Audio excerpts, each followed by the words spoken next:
5월 2일. 드디어 첫 탐사일이다. 간만에 탐사하기에 좋은 날씨다. 잠수사들은 통신 장비가 달린 마스크를 착용해 안전을 확인한다. 물속에서 CCTV 역할을 하는 이 줄은 생명줄이나 다름없다. 지금 입장에서는 소리가 너무 커.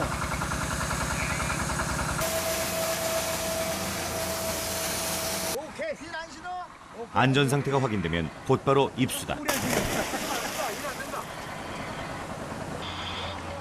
해저 탐사는 안전을 위해 2명의 잠수사가 함조가 되어 진행된다.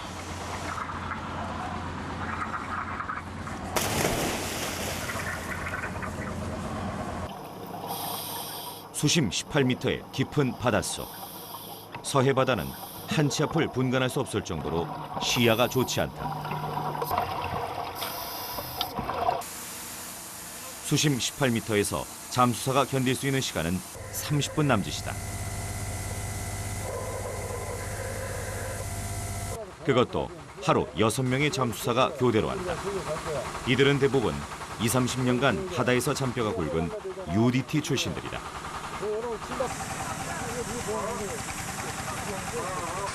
그 사이 첫 탐사를 마친 잠수사들이 갑판으로 올라왔다.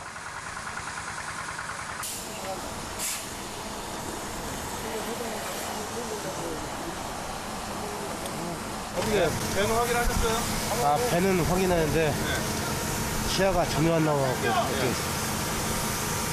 시야 자체가 안 나와. 수년간 준비해온 침몰선 발굴 작업. 그들은 왜 이 침몰선에 매달려온 것일까? 금이나 은 더 중요한 귀중품이 배에 많이 실려져 있을 거라고 저희들은 판단됩니다. 놀랍게도 이 마을에는 66년 전 그 배가 침몰하던 현장을 목격한 사람이 2명이나 생존해 있다. 안녕하십니까. 먼저 이곳 선유도에서 나고 자랐다는 할아버지 댁을 찾아 나섰다. 올해 92세의 남기순홍. 고령의 나이지만 아직도 그날을 생생하게 기억하고 있다. 침몰된 거? 예. 거시 저 검게 침몰된 거? 예. 아이고 그것이 어릴 때라고. 저 산 끝에서 조금 나오더라고. 나오는데 비행기가 이렇게 와가지고서는 두 대도만. 첫 번째 하나 때리고 그 다음에 때리고. 그래가지고 거기가 불바다에 돼버린 게 돼가지고는 이게 저리가 떠내려갔거든. 떠내려갔는데 또 내려가고 밤에 말이야 이 남풍이 불었단 말이야. 그러니까 이 바닥이 말이야 전부 불바다 돼버렸어. 그리고 66년 전 저 바다에서 일어난 일을 또렷하게 기억하는 목격자는 또 있다. 저 서해쪽에서 비행기가 오르르르 나더라고. 근데 비행기에서 막 나자마자 조금 했으면서 꽝 소리가 나. 그러니까 비행기가 와서는 거기다 그냥 세려버렸어. 배에다 한 방에 그냥 맞아버리더만. 그냥 불이 확 붙었네 이제. 붙어가지고 그쪽에 뭐냐면 물이 이 썰물이 거운 대하썰물이며 얼마 아니면 이제 뒷물로 올라올 판이야. 고구산 쪽으로. 그런 때인데 불 붙어갖고는 이제 많이 그러자 여러 정도 이제 해가 졌지. 근데 나는 이제 그날 작은 아버지 기일이라 거기서 왔다가 그런 게 작은 집이가 조그마한 산 하나 넘어가 있어 이쪽가. 나는 이쪽에서 살고. 그 여기 산에서 이제 여기 보면은 다 보이지. 그 배가 불타서 떠오는지. 훤해 그냥. 침몰선이 격침되던 그 해는 1945년. 일본은 전쟁 막바지였다. 1945년 3월 동경 대공습이 감행됐다. 도시는 순식간에 불바다가 되고 모든 기간 산업이 파괴됐다. 식량 공급마저 중단돼 기아 상태에 처참한 생활을 했던 시기였다. 그리고 1945년 4월 1일 미군이 오키나와에 상륙하면서 일본 본토에 대한 전면적인 공격이 가능해졌다. 같은 해 5월 독일군이 연합군에 항복하자 전세는 점점 불리해졌고 일본은 그야말로 회색이 짙어져 갔다.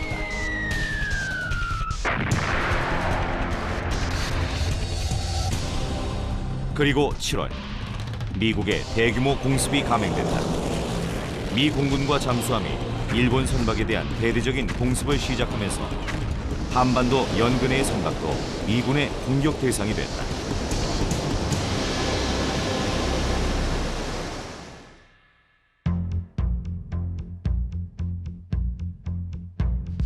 태평양 전쟁 당시 격침된 일본의 모든 선박을 기록한 태평양 전쟁 침몰함선 유체 조사 대감에 의하면 조선 연안에서 격침된 배는 지금껏 밝혀진 것만 215척이 이른다고 기록돼 있다.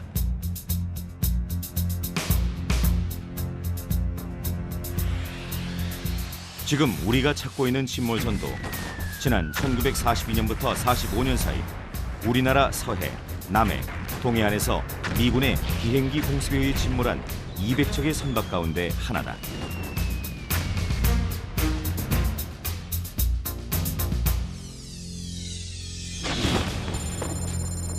때는 광복을 한 달 앞둔 1945년 7월 2일.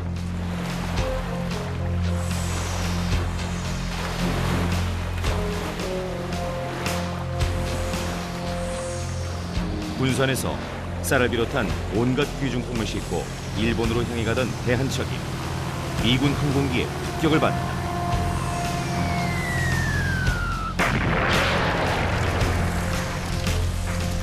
폭격을 받은 배는 순식간에 불바다가 되고 실려있던 물건들은 불에 타거나 바다로 떠내려갔다.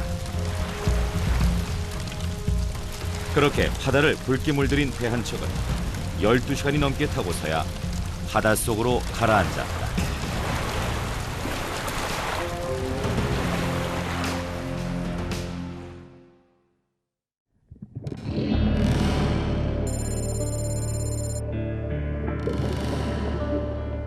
그리고 그날로부터 66년이 지난 지금 여전히 차가운 바닷속에 묻힌 침몰선은 그날의 모든 사실을 알고도 여전히 침묵하고 있다.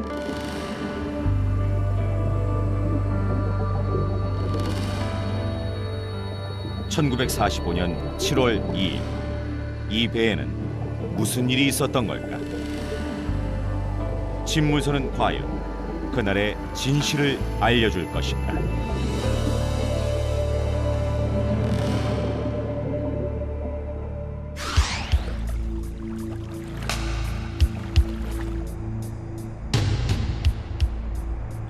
일본 선박에 대한 모든 자료가 보관돼 있다는 고베의 해원 자료관을 찾았다. 이 자료관의 담당자인 오이타 씨는 조심스럽게 낡은 책 한 권을 갖고 왔다. 이 책에는 군산 앞바다에서 발견된 침몰선과 격침 위치가 비슷한 한 척의 배에 대한 기록이 남아 있었다. 7월 2일 격침된 배는 모두 4척. 그중 하나인 것이다. これは日本国の、当時の厚生省が作った資料です。でこれを見たらここに第10二島丸で35度43分126度23分イーストね。でこれは航空機飛行機ね。で沈没までこれで分かった。ここが荷物を入れると。 그날 격침된 배의 이름은 다이주 후타 시마마루. 수많은 배들 가운데 어떤 모습이었을까? 이름만 확인했을 뿐 그날 격침된 배의 모습은 찾을 수 없었다.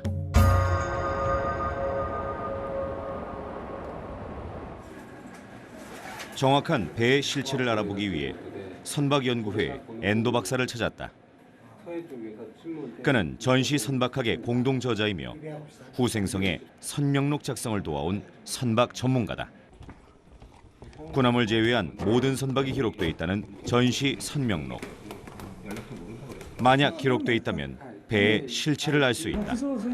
여기 1943년 간행된 선명록에 우리가 찾는 침몰선 후타시마 마루에 대한 기록이 있었다. それで紀帆船という名前がついているんですね。250トンというのはまあこのタイプとしては割に大きな方じゃないでしょうかね。多分外側のスタイルを想像すればですね、船首はありますよね。船首から少しへこんで貨物層がありますね。貨物層が一つですね。これはクレーン。 그는 60년도 더 지난 배의 모습을 마치 어제 본 듯 그려나가기 시작했다. ラスト2本ですね、これは。こういう 1939년에 건조됐다는 후타시마 마루의 화물칸과 돛대의 위치까지 정확하게 그대로 복원시켜놨다. そうでじゃ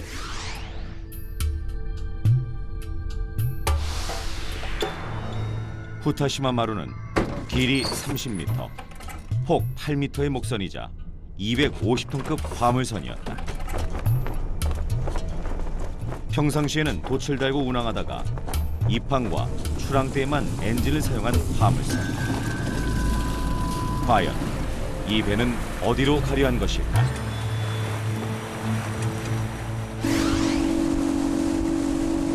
군산 앞바다의 침몰선이 일본에서 확인한 그 배가 맞는지 알기 위해 사이드 스캔 소나라는 첨단 장비로 확인해 보기로 했다. 이 장비는 초음파를 방사해 되돌아오는 신호를 영상화해서 침몰선의 길이와 폭을 추정하는데 그것은 우리가 찾던 바로 그 배였다. 현재 요 한미서부터 현재 요 부분까지 27m고요. 그 나머지 구간까지 합치면 약 한 30에서 35m 정도의 침선인 걸 확인했습니다. 그래서 대략 이 정도 높이가 한 4m 높이에 폭이 한 5m, 7m 정도 되는 것에 지금 현재 길이가 30여 m 되기 때문에 한 200에서 250톤급이라고 톤급의 이제 배라고 추정을 할 수가 있습니다. 예. 침몰선 탐사에 나선 지 7일째. 군산 앞바다에서는 탐사 작업이 한창 진행 중이다. 서해안 발굴 작업의 난관은 역시 갯벌이다. 한때 갯벌은 침몰선의 보호막 역할을 했지만 지금 갯벌을 제거하는 일은 가장 힘겨운 일이다. 바닷물과 갯벌을 빨아들이는 특수 장비를 이용해 배의 후미 부분의 벌을 제거하는 동안 처음으로 뭔가가 나오기 시작했다. 바로 동전이다. 발굴을 시작한 지 일주일 만에 나온 첫 출토물. 반가운 마음의 작업자들은 모두들 갑판으로 몰려들었다. 아직 출처를 알 수 없는 동전. 한번 동전의 위치가 확인되자 뱃머리 부분에서 봇물 터지듯 동전들이 쏟아지기 시작했다.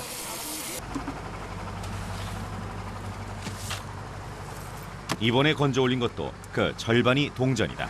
많이 올라오네, 많이 올라와. 작업대를 만드는 게 좋겠다, 두껍게. 배 깊이가 3m거든요. 3m인데 얼마나 놀지 모르겠어. 선배락이 내가이다, 이거. 선배락이 내가이다, 이거. 이 많은 동전은 어디에 있었던 것일까? 제가 작업한 데는 배 그 선수의 앵칼 위치 부분인데 거기에 이렇게 나무 상자 박스가 이렇게 겹겹이 있는데 거기에 동전이 막 그냥 겹겹이 쌓여 있어요. 어마어마하게 있죠.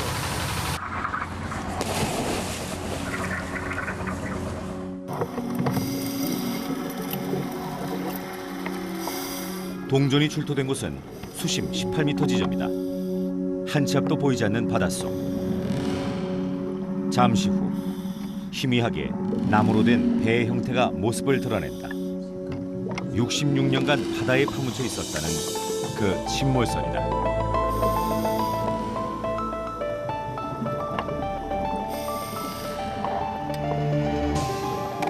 동전이 발견된 곳은 침몰선의 뱃머리 부분. 그날의 폭격으로 갑판은 사라지고 없다. 하지만 폭격으로 갑판 아래 화물 창고에 있던 곳이 외부로 드러나면서 돈들은 수북하게 쌓인 상태 그대로다.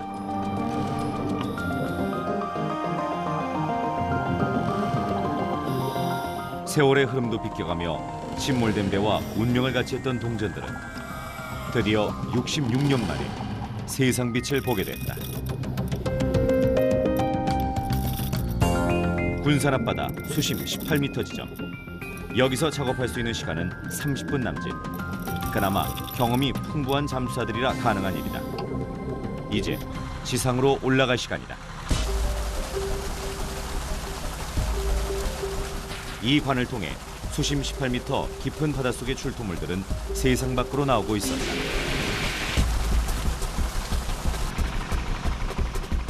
하루에 8시간씩 발굴 작업은 강행군으로 이어지고 있었지만 아직 이들이 기다리던 금은 나오지 않고 있다.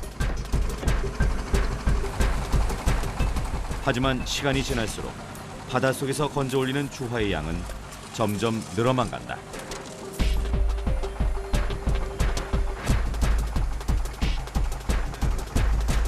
글자와 문양으로 볼 때 중국 것으로 추정되는 주화. 침몰선은 이 돈을 싣고 어디로 가려고 한 것일까?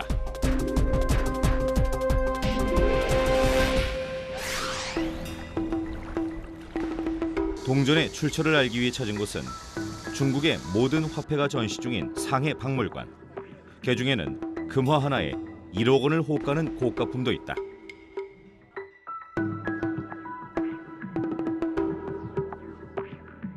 这是民国25年的镍币，和韩国所发现的是一样的。 침몰선에서 나온 동전은 남경 국민정부의 돈으로 여기서도 전시 중이었다. 给当时的就是说，主要是中国那时候作为纸币的一个辅币。当时中国有规定了，不用银元了，开始用纸币，叫法币政策。这个辅币就作为他们的那个零钱。 중국의 보조화폐였던 동전은 니켈이 주 원료다. 虽然写它是镍币，但实际上应该叫镍合金币，是非常准确的，也不是用这些东西的。那么日军呢，因为为了就是它主要是考虑到这是稀有金属嘛，镍是稀有金属，他们就把中国的大批的镍币，包括铜元，包括银币，他们都收走。收走以后呢，他们一部分运到日本的国内。 一部分呢，他们就运到了朝鲜，主要是嘛现在的朝鲜军队就北部地区比较多。 상해 골동품 거리에서는 아직도 그 당시 화폐들이 거래되고 있다. 보조화폐, 즉 잔돈에 불과했지만 희소 금속이란 이유로 일본으로, 조선으로 가져갔다는 니켈 화폐들. 침몰선에서 나온 것도 역시 같은 종류였다.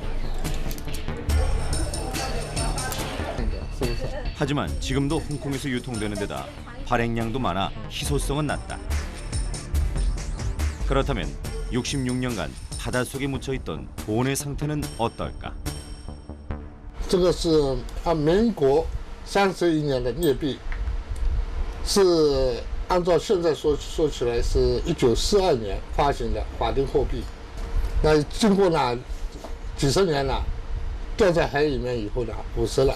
腐蚀成了，就是成了上面有坑坑洼洼，差不多4个，所以100块。太假还好，太贵了，我这个几万、10万。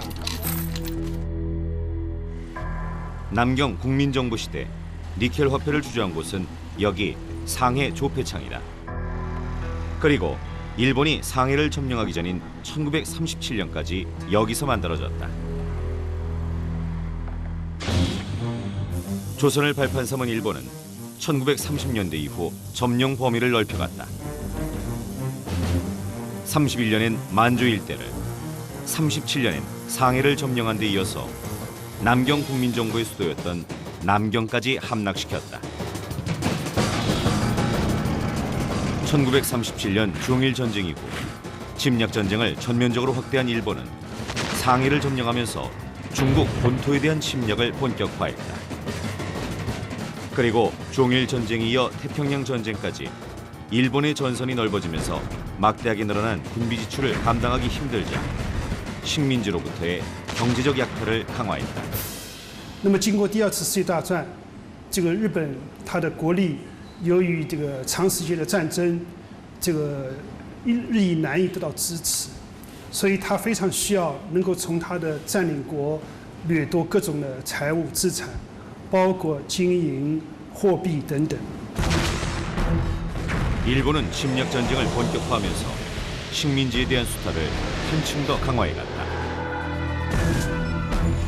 당시 일본이 내세운 구호는 이전 양전, 즉 전쟁을 통해 획득한 것들은 모두 전쟁에 다시 이용한다는 것이었다. 식민지의 식량, 귀금속은 물론 은행까지 모두 약탈의 대상이었고 약탈은 갈수록 잔혹해져 갔다. 尤其像南京，它占领上海，占领它所有的造币厂，像上海的造币厂、上海的银行、各家银行，不管是公家的还是私人的，只要在日军占领区里面的，它全部给你拿走。1941年太平洋战争爆发以后，他那个日军占领了上海的租界，租界里面所有银行的，凡是有镍币的、有银币的，他全部拿走。 발굴 작업 30일째. 기다리던 금은 나오지 않고 동전만 계속 출토되고 있다. 중국 주화가 우리 바다에서 이렇게 많이 출토되기는 처음 있는 일이다.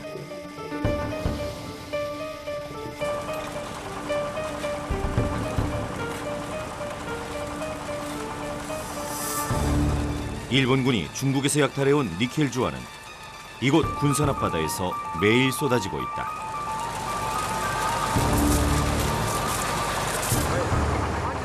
그런데 갑자기 갑판 위가 소란스러워진다.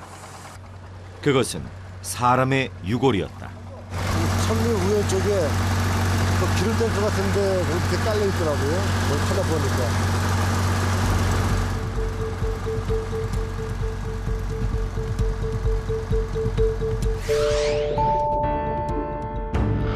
선체에서 유골이 발견된 곳은 원래 기름 탱크가 있던 자리.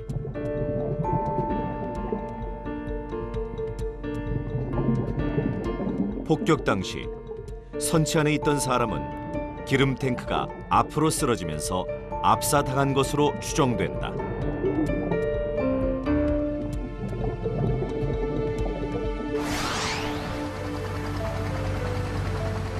침몰선과 운명을 같이 한 이 사람은 과연 누구일까?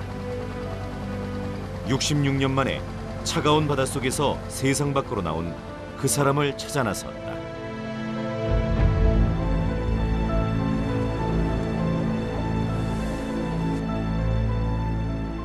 군인을 제외한 희생된 선원들의 모든 명단을 보관하고 있는 일본의 순직선원 현창회를 찾았다.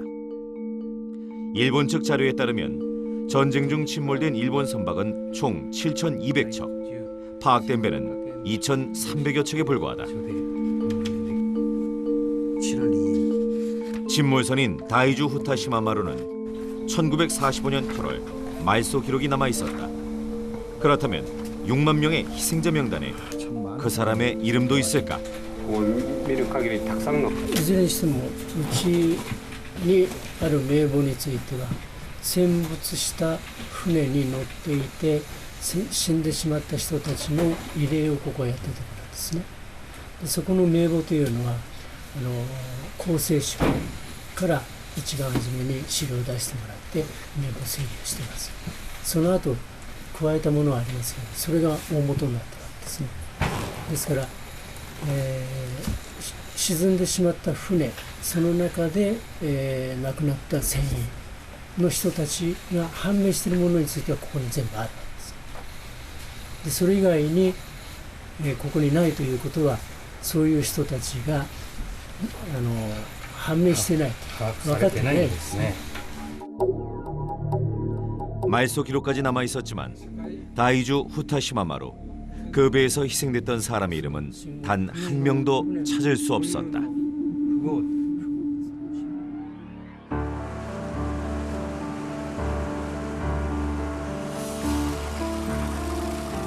발굴 작업 2달째. 그 사이에도 니켈 화폐는 계속 쏟아져 나오고 있다. 잔돈에 불과한 니켈 화폐를 일본군은 왜 조선으로 갖고 와서 다시 일본으로 가져가려고 한 것일까? 그것은 전쟁 무기를 만들기 위해서였다. 尤其到了就是战争第二次世界大战后期的时候，他在中国啊，曾经把那个金属都拿走，甚至于门窗上的把手啊，拉手啊，全部拿走，庙里的钟、佛像，他都拆走，拆走以后，他开始就是做战争物资。 국내에 있던 각종 금속 성분, 뭐 노수저, 녹그릇, 하다못해 그 전국에 있던 교회와 성당에 있던 성당에 있던 종까지 모두 녹여서 대포로 만들기 위해서 모두 수탈해 가는 것은 잘 알려진 사실입니다. 태평양 전쟁 이후 일본은 폐색이 짙어갔다. 1944년 6월 일본은 필리핀 해전에서 그나마 남아있던 해군 항공력을 완전히 잃어버렸다. 항공모함은 남았지만 더 이상 비행기가 없었다. 승승장구하던 일본은 미군의 공격을 더 이상 버텨낼 수 없었다. 전투력을 상실한 일본은 오히려 식민지에 대한 수탈을 더욱더 잔혹하게 감행했다. 식량은 물론 금, 은 등 무기 제조를 위한 광물 자원 수탈은 그야말로 극에 달했다. 막 전쟁 막바지에 광산업에 종사하는 우리 조선인 직용자들이 5년 동안 20만 명에서 70만 명 정도로 늘어난 것을 봐서 일제의 수탈이 극에 달했던 1945년 7월 2일 군산항에서 출발한 그 배도 조선에서 수탈한 소중한 물건들을 싣고 일본으로 가다가 침몰됐다.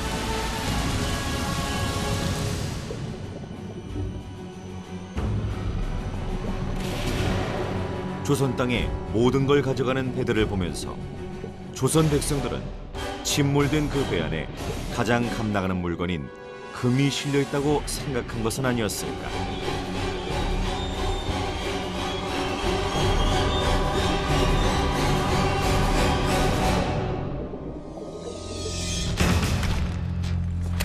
전쟁 막바지 일제는 전쟁 무기를 만들기 위한 광물 자원 수탈을 한층 더 강화했다. 금, 은, 니켈 등 25가지 주요 광물의 생산량을 늘리며 대대적인 약탈을 일삼았는데 그 핵심은 금이었다. 식민지인 조선도 마찬가지였다. 형부군산을 비롯해 전국적인 규모로 금 생산을 늘린 탓에 해방 전 연간 금 생산량은 5,000kg에 달했다. 당시 우리나라의 그 일제시대 때 운산금광은 동양 최대의 금 생산을 자랑하고 있습니다. 노다지라는 말도 노타치에서 나온 거 잘 알려지죠. 그게 바로 운산금광에서 나온 이야기입니다. 그리고 그해 8월 15일 그토록 기다리던 광복의 그날이 왔다. 온 국민이 태극기를 흔들며 거리로 뛰쳐나가 조국의 해방을 기뻐하던 그 순간 당연히 금을 보관하고 있어야 할 조선은행의 금고는 텅 비어 있었다. 당시 한국에 거주하던 70만 명의 일본인들이 일본으로 돌아가고 난 후 금은 감쪽같이 사라졌다. 한 해 최대 생산량이 5,000kg에 달하던 그 많던 조선의 금은 어디로 사라져버린 것일까? 그로부터 몇 년 뒤 1951년에 시작된 1차 한일협상은 격렬한 반대 시위 속에서 진행되며 14년간의 지루한 협상이 이어졌다. 그런데 한일협상의 전 과정을 수록한 이 책에는 놀라운 사실이 수록돼 있다. 우리나라가 일본 정부에 제기한 첫 번째 배상 조건은 바로 조선은행에서 사라진 금이었다. 그것은 금 250톤과 은 68톤에 대한 반환 청구였다. 현재 시가로 13조 원이 넘는 금액이다. 그러나 1965년에 체결된 한일협상은 단지 3억 달러의 무상원조와 2억 달러의 유상지원으로 끝나고 금 반환에 대한 청구권은 영원히 소멸되고 말았다.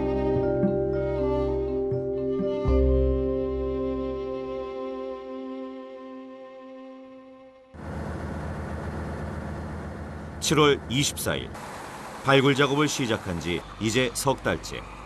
이들이 그토록 찾고자 하는 금은 아직 나오지 않고 있다.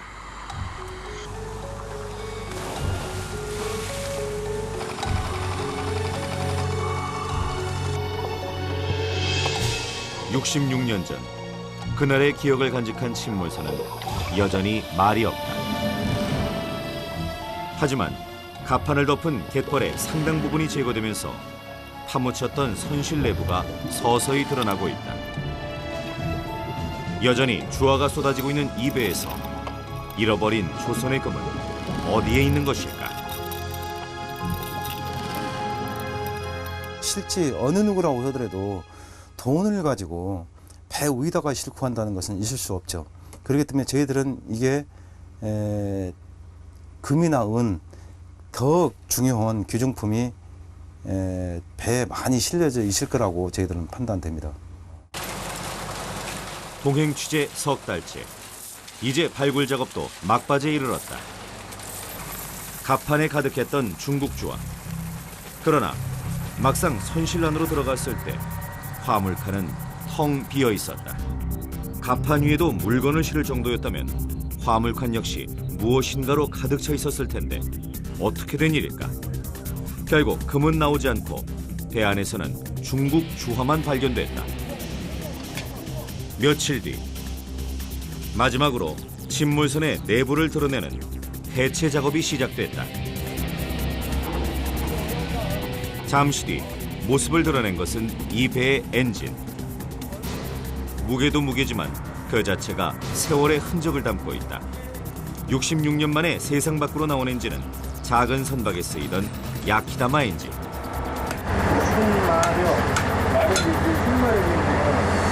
디젤 엔진 이전에 사용된 야키다마 엔진은 항구를 들고 날 때만 사용되던 작은 엔진이었다.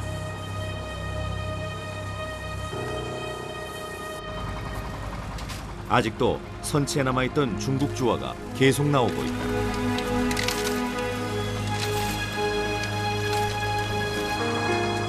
그리고 그날을 기억하는 다른 물건들이 나오기 시작했다. 불에 타 검게 그을린 나무 조각들. 이것들은 폭격에 맞아 불에 탄 66년 전의 그날을 생생하게 보여주고 있다. 포탄에 맞고 파편처럼 날아가 갑판에 박혀버린 동전들.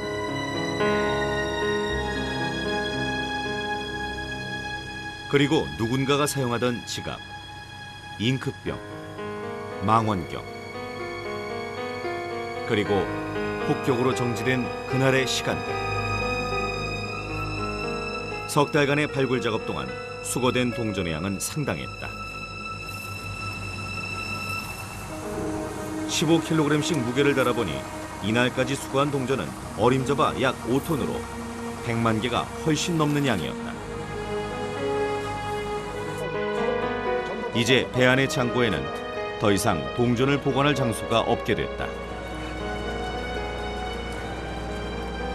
해양부 건설청 항망청 이쪽으로 지금 입고시키러 갑니다.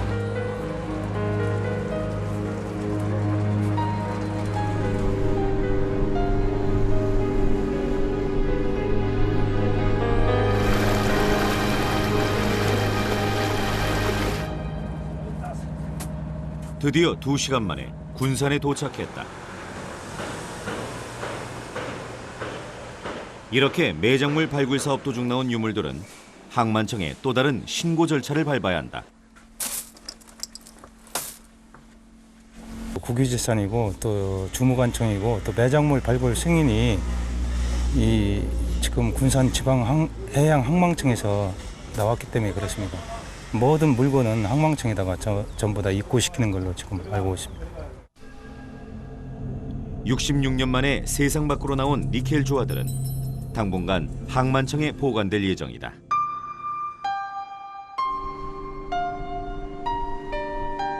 뜨거운 여름, 또 한 번의 8월이 오고 있다. 탐사선 위에서는 이름도 없이 침몰선과 함께 파묻힌 그들을 위한 제사 준비가 한창이다. 제사를 지내는 것으로 이제 100일간의 발굴 작업도 끝난다. 하지만 그 이후의 발굴 작업에서도 금은 여전히 나오지 않았다. 침몰선에 파묻혀 차가운 바닷속에서 66년 만에 세상 밖으로 나온 그들을 위로하는 자리. 좋은 곳으로 가시기를 바랍니다. 당신들을 위해서 저희들이 묵념을 하겠습니다. 다 같이 묵념. 누구였을까? 일제에 강제로 동원된 조선의 청년이었을까? 아니면 부모 형제, 자식을 위해 위험한 전쟁터에 나선 일본의 젊은이였을까? 잊혀진 건 그들뿐만이 아니었다. 파묻힌 건 침몰선 다이주 후타시마 마루만이 아니었다. 기억의 파편처럼 우리가 잊은 억압과 수탈의 그날들, 그리고 기뻐하던 해방의 그날. 66년 만에 떠오른 한 척의 침몰선은 잠든 우리의 역사를 깨우고 있다.